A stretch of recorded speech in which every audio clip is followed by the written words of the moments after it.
চাকরি চোর মমতা ব্যানার্জি চাকরি চোর মমতা ব্যানার্জি হুঁশিয়ার হুঁশিয়ার। আজকে আমরা যখন গেলাম, যাওয়ার পরে চিফ সেক্রেটারি স্যার আসলেন, chief secretary sir, principal secretary sir এবং ডিজি স্যার রাজীব বাবু এসছেন, সিপি হাওড়া ছিলেন, ডিসি কন্ট্রোল স্যার ছিলেন। আমাদের জন্য দুর্ভাগ্যের বিষয় যে আমরা আজকে 1.5 বছর ধরে রাস্তায় পড়ে আছি। আমরা অন্যের দোষে আজকে সাজাপ্রাপ্ত, অন্যের দুর্নীতির দায়ে আজকে সাজাপ্রাপ্ত। সেখানে দাঁড়িয়ে চিফ সেক্রেটারি স্যার মাত্র 10 মিনিট ছিলেন এবং 10 মিনিট পরে উনি উঠে চলে যান। এটা সত্যি লজ্জার বিষয় আমাদের কাছে যে আমরা বারবার অনুরোধ করছি, স্যার আপনি চলে যাবেন না, আমরা মর্মাহত এতদিন ধরে এখানে যন্ত্রণায় ভুগছি, আর আপনি 10 মিনিট পরে চলে যাচ্ছেন, আমরা কথাগুলো বলতেও পারবো না। নবান্নের ফাঁদে পা দিয়ে কিভাবে মমতা বন্দ্যোপাধ্যায়ের লেখা চিত্রনাট্যে সারাদিন ধরে অভিনয় করে গেলেন চাকরিহারা শিক্ষক শিক্ষিকা এবং তাদের নেতারা, সে বিষয়ে আজকে আমরা আলোচনা করব। নমস্কার বন্ধুরা, আমি দীপঙ্কর মণ্ডল, আপনারা দেখছেন নবান্ন নিমন্ত্রণ। আমাদের এই চ্যানেলে আপনাদের সবাইকে স্বাগত। আজকের এই আলোচনা সারাদিন ধরে হয়ে চলা কুনাট্য এবং মমতা বন্দ্যোপাধ্যায়ের লেখা স্ক্রিপ্টের ওপরে কিভাবে অভিনয় হলো এ বিষয়ে আমরা আলোচনা করব। আপনারা স্কিপ না করে গোটা ভিডিওটা মন দিয়ে দেখবেন এবং যদি ভালো লাগে তাহলে অবশ্যই নবান্ন নিমন্ত্রণ চ্যানেলটাকে সাবস্ক্রাইব করবেন, বন্ধুদের সঙ্গে শেয়ার করবেন এবং কমেন্ট করে জানাবেন যে আপনাদের কেমন লাগলো। যদি ভালো লাগে তাহলেও জানাবেন, যদি ভালো না লাগে তাহলেও জানাবেন।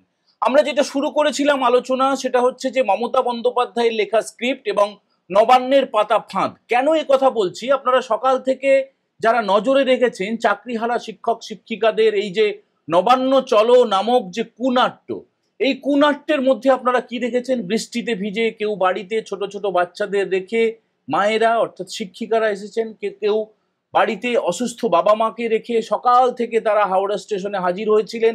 তারা নবান্ন অভিযান হবে জেনেই তারা সামিল হয়েছিলেন, বৃষ্টিতে ভিজেছেন, কেউ ছাতা নিয়ে এসেছেন, কেউ সামান্য একটু রুটি আলু ভাজা নিয়ে রাস্তার মাঝখানে খেয়েছেন অথবা না খেয়েছেন, কেউ জল পেয়েছেন অথবা পাননি। গোটা দিনটা তারা নবান্ন অভিযানের নাম করে তারা তাদের হারিয়ে যাওয়া চাকরি ফেরত পাওয়ার দাবিতে তারা রাস্তায় নেমেছিলেন এবং প্রায় 26,000 শিক্ষক শিক্ষিকার চাকরি চলে গিয়েছে গত 3রা এপ্রিল সুপ্রিম কোর্টের রায়ে। যদিও তার আগে কলকাতা হাইকোর্ট এই রায় বহাল রেখেছিল এবং সেই রায়ই বহাল রাখে সুপ্রিম কোর্ট গত 3রা এপ্রিলে এবং তারপরে রাজ্য সরকারের তরফে রাজ্যের মুখ্যমন্ত্রী মমতা বন্দ্যোপাধ্যায় গত 7ই এপ্রিল কলকাতার নেতাজি ইন্ডোর স্টেডিয়ামে তার কয়েকজন পেটোয়া বুদ্ধিজীবী এবং তার অনুগত কিছু শিক্ষক নেতাকে নিয়ে, বেশিরভাগই কলেজ বিশ্ববিদ্যালয়ের শিক্ষক এবং অল্প কিছু হাতে গোনা স্কুল শিক্ষক যাদের চাকরি চলে গিয়েছে, তাদেরকে টিকিট ছাপিয়ে তাদেরকে শুধুমাত্র প্রবেশ করানো হয়েছিল এবং সেখান থেকে গালভরা বক্তব্য পেশ করেছিলেন মমতা বন্দ্যোপাধ্যায়। তিনি কথা দিয়েছিলেন,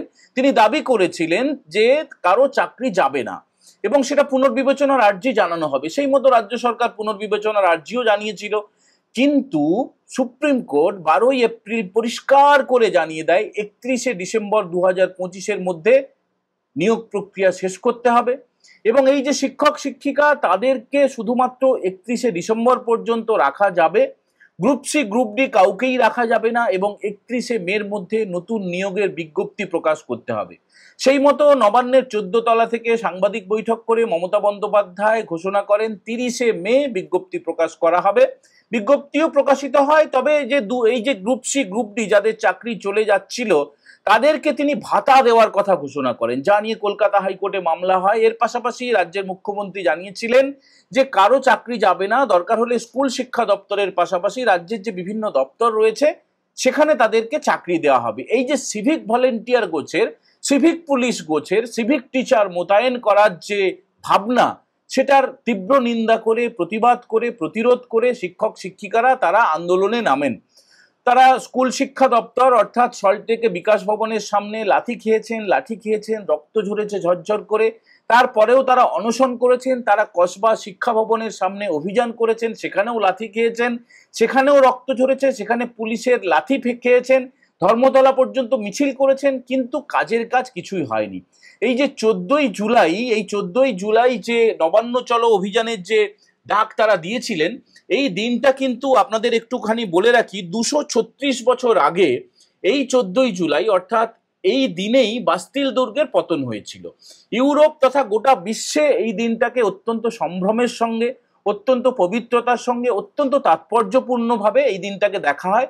তার কারণ যে রাজা রাজড়ারা যেভাবে তারা শাসন করত, ফ্রান্সের শাসন, সেই বাস্তিল দুর্গের পতন ঘটিয়ে সেখান থেকে একটা নতুন বিপ্লবের সূচনা হয়েছিল এবং সেখান থেকে একটা গণতন্ত্র প্রতিষ্ঠা হওয়ার সুদিন হিসেবে সেই দিনটা দেখা দিয়েছিল। এই কারণে এই দিনটাকে গোটা বিশ্বজুড়ে বাস্তিল ডে হিসেবে পালন করা হয়।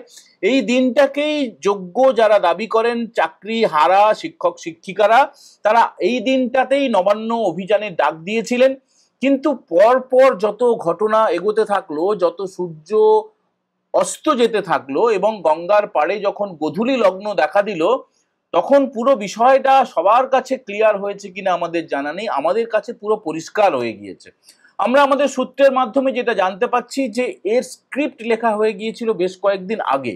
রাজ্যের মমতা বন্দ্যোপাধ্যায় বিভিন্ন পুলিশ কর্তাদের মাধ্যমে এই যে চাকরিহারা তাদের যারা সো কল্ড নেতা বা লিডার, তাদের সঙ্গে যোগাযোগ করেন এবং তাদের দেওয়া স্ক্রিপ্ট অনুযায়ী এই দিনটাকে বাছা হয়। এবং আপনারা খেয়াল করে দেখেছেন কোনো রকমের কিন্তু জল কামান, কোনো লাঠি, বিরাট কোনো ঝামেলা, কোনো হাতাহাতি কিছুই হয়নি। তার কারণ পুরোটাই হয়েছে স্ক্রিপ্টেড, পুরোটাই মমতা বন্দ্যোপাধ্যায় লিখে দেওয়া স্ক্রিপ্ট। আপনারা যারা টিভিতে খবর দেখেছেন বা পরে দেখবেন যে এই যে নেতা, সো কল্ড নেতা, তারা বিরাট বিরাট সমস্ত লেকচার দিচ্ছেন, এই মমতা বন্দ্যোপাধ্যায়ের সঙ্গে বৈঠক করতেই হবে, আমাদের এই পুলিশ কর্তারা কোনোভাবেই আটকে রাখতে পারবেন না। বন্ধুরা, এই বিরাট বড় বিপ্লবের পরে আমরা কি দেখতে পেলাম? নবান্নে তো দূরের কথা, নবান্নের কোনো তলায় 14 তলা দূরের কথা, নবান্নের কোনো ফ্লোরেই বৈঠক হলো না, বৈঠক হলো শিবপুর পুলিশ লাইন্সে। সেখানে মুখ্যমন্ত্রী কি ছিলেন? ছিলেন না। সেখানে রাজ্যের স্কুল শিক্ষামন্ত্রী কি ছিলেন? ব্রাত্য বসু ছিলেন না। কে ছিলেন? রাজ্যের মুখ্য সচিব মনোজ পন্থ কয়েক মিনিটের জন্য তিনি ছিলেন। তিনি যেটা জানিয়ে যান যারা আন্দোলনকারী যে মন্ত্রিসভার বৈঠক রয়েছে, তাকে যেতে হবে। যদি মন্ত্রিসভার বৈঠক থেকেই থাকে, মন্ত্রিসভার বৈঠক কি হয় জানেন? কয়েক মিনিটের একটা বসে চা খাওয়া, একটা করে বড় প্যাকেট দেওয়া হয় মন্ত্রীদের এবং মুখ্যমন্ত্রী বলেন এই এই হবে, সবাই বলেন হ্যাঁ হ্যাঁ হ্যাঁ হ্যাঁ, ব্যাস 5 মিনিটের বেশি মন্ত্রিসভার বৈঠক হয় না। অর্থাৎ মন্ত্রিসভার বৈঠক শেষ হলে নবান্নে এই বৈঠক হতে পারত, কিন্তু যেহেতু মুখ্যমন্ত্রী মমতা বন্দ্যোপাধ্যায়ের লেখা স্ক্রিপ্ট, সেই কারণে নবান্নের বদলে বৈঠক হলো শিবপুর পুলিশ লাইন্সে। এবং সেখানে কে কে ছিলেন? পুলিশ কর্তারা ছিলেন, রাজ্য পুলিশের ডিজি ছিলেন, হাওড়ার পুলিশ কমিশনার ছিলেন। আচ্ছা আপনারা বলুন তো, এই যে শিক্ষক শিক্ষিকাদের চাকরি চলে যাওয়া, তাদের চাকরি ফেরত পাওয়ার দাবি, তার সাথে পুলিশের কি সম্পর্ক? আমাদের তো বোধগম্য হয়নি। এটার কারণ হচ্ছে রাজ্যের মুখ্যমন্ত্রী মমতা বন্দ্যোপাধ্যায় লিখে দেওয়া স্ক্রিপ্ট। তিনি যা যা বলেছেন, এই যে লিডাররা যাদের উপরে ভরসা করে সকাল থেকে রাত পর্যন্ত বিভিন্ন জেলা থেকে চাকরিহারা শিক্ষক শিক্ষিকারা তাদের পরিবারকে বাড়িতে রেখে দিয়ে, অসুস্থ বাবা মাকে বাড়িতে রেখে দিয়ে, বাচ্চাদের বাড়িতে রেখে দিয়ে যারা রাস্তায় নেমেছিলেন ভরসা করে, এবং তারা জানতেন যে তারা যত সময় না মুখ্যমন্ত্রীর সঙ্গে বৈঠকে বসতে পারবেন তত সময় তারা অনড় থাকবেন এবং তারা আন্দোলন চালিয়ে যাবেন। কিন্তু হলো কি? নাকের বদলে নুরুন। নাকের বদলে নুরুন এই কারণে বলছি, মুখ্যমন্ত্রী নেই, শিক্ষামন্ত্রী নেই, সেটা আবার কিসের বৈঠক? এর চেয়ে তো অনেকে বলছেন যে রাজ্যের যিনি তৃণমূলের মুখপাত্র মাধ্যমিক পাস, সে থাকলে বরং ভালো হতো। এই বৈঠকের কোনো দাম নেই, এই বৈঠকে যে কিছুই হবে না, কোনো সারবত্তা নেই, এটা নিয়ে আর একটা শিশুরও কোনো সন্দেহ নেই। তার কারণ এই যারা শিক্ষক, যারা যোগ্য হোক অযোগ্য হোক, অনেক দিন ধরে 3 মাস ধরে তারা আন্দোলন চালিয়ে যাচ্ছেন। বন্ধু আপনারা বলুন তো, 3 মাস আগে কি সমস্যার সূত্রপাত? অন্তত বছর খানেক আগে কলকাতা হাইকোর্ট যখন রায় দিয়েছিল, তারপরেই এরা আন্দোলন করতে পারতেন, তারপরেই দাবি জানাতে পারতেন যোগ্য অযোগ্যের তালিকা তুলে দাও, না হলে আমাদের চাকরি চলে যাবে, আমাদের এই স্ট্যাটাস চলে যাবে, আমরা বাজারে গিয়ে বড় বড় মাছটা, বড় বড় বেগুনটা, বড় বড় কলাটা, মূলোটা, শ্বশুরবাড়িতে সম্মান, পাড়ায় সম্মান, রিলেটিভদের কাছে সম্মান, বন্ধু বান্ধবের কাছে মুখ দেখাতে পারবো না, আমাদের একটা স্ট্যাটাস তৈরি হয়ে গিয়েছে, এই ইএমআই, গাড়ি কিনেছি, বাড়ি কিনেছি, এই সব ইএমআই আমরা কি করে দেব? এগুলো যদি মাথায় থাকতো তাহলে কিন্তু 1 বছর আগে থেকে এই যে নকশাটা শুরু হয়েছে নবান্ন চলো অভিযানের নামে, যে স্ক্রিপ্টেড একটা চিত্রনাট্য, একটা অদ্ভুত কুনাট্য আজকে পরিবেশিত হলো, এর মাধ্যমে লাভটা কি হলো? এর মাধ্যমে কিছু টিভি চ্যানেল তারা টিআরপি তুললো, বেশ কিছু রিপোর্টার চিৎকার চেঁচামেচি করলো, আর বেশ কিছু শিক্ষক যারা চাকরি হারিয়েছেন তাদের জামা কাপড় ভিজে গেল, মোবাইল ভিজে গেল, কিছু পুলিশ কর্মী তারা বেশ তটস্থ হয়ে তারা ক্যামেরার সামনে কথা বললো, মুখ দেখালো। এর বাইরে তো কিছু হলো না, গোটাটাই ছিল স্ক্রিপ্টেড, গোটাটাই ছিল চিত্রনাট্য। এবং নবান্নের সেই পাতা ফাঁদে চাকরিহারা শিক্ষক শিক্ষিকারা তারা পা দিয়ে দিলেন। আর স্কুল সার্ভিস কমিশনের তরফে জানানো হলো যে 14ই জুলাই নয়, আরো 7 দিন বাড়ানো হলো, অর্থাৎ 21শে জুলাই পর্যন্ত সহশিক্ষক পদে আবেদন করা যাবে। অর্থাৎ নবম, দশম এবং একাদশ দ্বাদশের যে বিজ্ঞপ্তি প্রকাশিত হয়েছিল গত 30 তারিখে, এবং যেখানে বলা হয়েছিল যে 16ই জুন থেকে 14ই জুলাই পর্যন্ত আবেদন করা যাবে, এই আবেদনের সময়সীমা বাড়ানো হলো রাজ্য সরকারের তরফে, যেটা আগেও জানানো হয়েছিল এবং এই বৈঠকেও জানানো হয়েছিল। যারা আন্দোলন করছেন তারা যেন আবার নতুন করে এই বিজ্ঞপ্তির পরিপ্রেক্ষিতে তারা আবেদন করেন এবং পরীক্ষায় বসেন। অর্থাৎ কি হলো? পর্বতের মুশিক প্রসব হলো, এর বাইরে আর কিচ্ছুটি হয়নি।